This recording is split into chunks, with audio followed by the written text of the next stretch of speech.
Hello दोस्तों, कोई इंसान अपनी मेहनत और साहस से क्या क्या कर सकता है, इसका बड़ा एग्जाम्पल है एंड्रयू कार्नेगी। एंड्रयू कार्नेगी अपने टाइम में दुनिया के सबसे अमीर इंसान थे। उन्होंने भयानक गरीबी से लेकर धन कुबेर बनने का रास्ता तय किया। उनकी लाइफ की ऐसी बहुत सारी बातें हैं जो हमें मोटिवेट कर सकती हैं। तो आज के वीडियो में हम एंड्रयू कार्नेगी के बारे में बात करेंगे। साथ ही साथ अगर आप शेयर मार्केट में पैसा इन्वेस्ट करना चाहते हैं और अभी तक आपके पास डीमैट अकाउंट नहीं है, तो ब्रोकरेज फर्म ज़ीरोधा का लिंक इस वीडियो के डिस्क्रिप्शन में है। आज ही अपना डीमैट अकाउंट ओपन करें। दोस्तों, ये बात लगभग 200 साल पुरानी है, जब स्कॉटलैंड के एक गरीब परिवार में एक बच्चे ने जन्म लिया। उस बच्चे का पिता फेरी लगाकर परिवार का खर्चा चलाते थे और उसकी माँ घर पर केक बनाकर सड़क के नुक्कड़ पर बैठकर बेचा करती थी। उस बच्चे को बचपन में ही ये एहसास हो चुका था कि यहाँ गरीबी में रहकर उसका कुछ नहीं हो सकता। एक दिन वो बच्चा घर वालों को बिना बताए स्कॉटलैंड से अमेरिका चला गया और वहाँ उसे एक स्टील कंपनी में चपरासी का काम मिल गया। काम का बोझ ज्यादा नहीं था और जब घंटी बजती तभी उसे मैनेजिंग डायरेक्टर के सामने पेश होना पड़ता था। काम पूरा करके वो ऑफिस के बाहर रखे स्टूल पर बैठ जाता था। उसे अपना टाइम इस तरह बेकार होता देख अच्छा नहीं लगता था। अपने खाली टाइम का सही इस्तेमाल करने के लिए वो मैनेजिंग डायरेक्टर की अलमारी से कोई भी बुक निकालकर पढ़ने लगता और इस तरह उसका टाइम गुजरता था। एक दिन किसी बात को लेकर कंपनी के डायरेक्टर्स में डिस्प्यूट हो गया और कोई भी किसी डिसीजन तक नहीं पहुंच पा रहा था। वो बच्चा सारी बात सुन रहा था। जब उससे रहा नहीं गया तो वो अपनी जगह से उठा और अलमारी से एक बुक निकालकर उस पेज को खोलकर सबके सामने मेज पर रख दिया, जिसमें उस क्वेश्चन का आंसर था।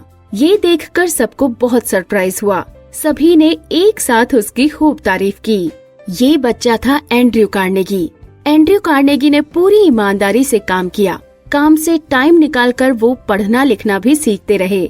बाद में एंड्रयू कार्नेगी ने एक पोस्टमैन की नौकरी कर ली। पढ़ने में उनकी रुचि थी, इसलिए वो शहर की लाइब्रेरी में जाने लगे। पढ़ाई और काम करने के दौरान बिजनेस के गुर सीखना भी शुरू कर दिया। नौकरी से जो पैसा उन्हें मिलता वो उसे स्टील बनाने वाली कंपनियों में इन्वेस्ट करने लगे।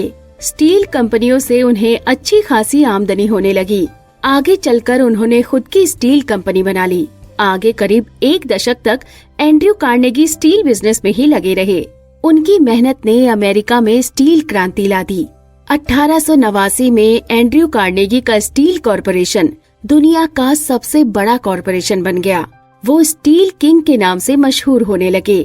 उनकी कंपनी में 43 करोड़पति काम करते थे। एक बार कार्नेगी से मिलने उनके ऑफिस में उनका एक दोस्त आया, तो बातों ही बातों में दोस्त ने पूछा कि आप अपने कर्मचारियों से किस प्रकार पेश आते हैं। सवाल सुनकर कार्नेगी ने जवाब दिया, लोगों से पेश आना सोने की खुदाई करने जैसा है। ये सुनकर वो व्यक्ति असमंजस में पड़ गया और बोला, मैं कुछ समझा नहीं। तब कार्नेगी ने समझाया कि जब सोने की खुदाई की जाती है तो 1 तोला सोना निकालने के लिए काफी मेहनत करनी पड़ती है। इसके लिए बहुत सी मिट्टी खोदी जाती है और इस बात पर ध्यान नहीं दिया जाता कि कितनी मिट्टी निकाली जा चुकी है। सभी का ध्यान केवल इस बात पर होता है कि सोना कब निकलेगा। इसी तरह हमेशा अपने कर्मचारियों के पॉजिटिव साइड को देखना चाहिए। उनकी गलतियों में लगातार सुधार करते रहना चाहिए। कारोबार के साथ एंड्रयू कार्नेगी दान में भी हमेशा आगे रहे। 1901 में उन्होंने अपना कारोबार यूनाइटेड स्टेट स्टील कॉरपोरेशन को बेच दिया। इस सौदे से उन्हें $200 मिलियन से ज्यादा की आमदनी हुई। 65 साल के बाद उन्होंने अपनी आगे की जिंदगी दूसरों की मदद करने में लगाने का फैसला किया। उन्होंने पूरे अमेरिका में 3000 से ज्यादा लाइब्रेरी का निर्माण कराया और परोपकार के काम में अच्छा पैसा दान किया। 1919 में एंड्रयू कार्नेगी ने दुनिया को हमेशा के लिए अलविदा कह दिया।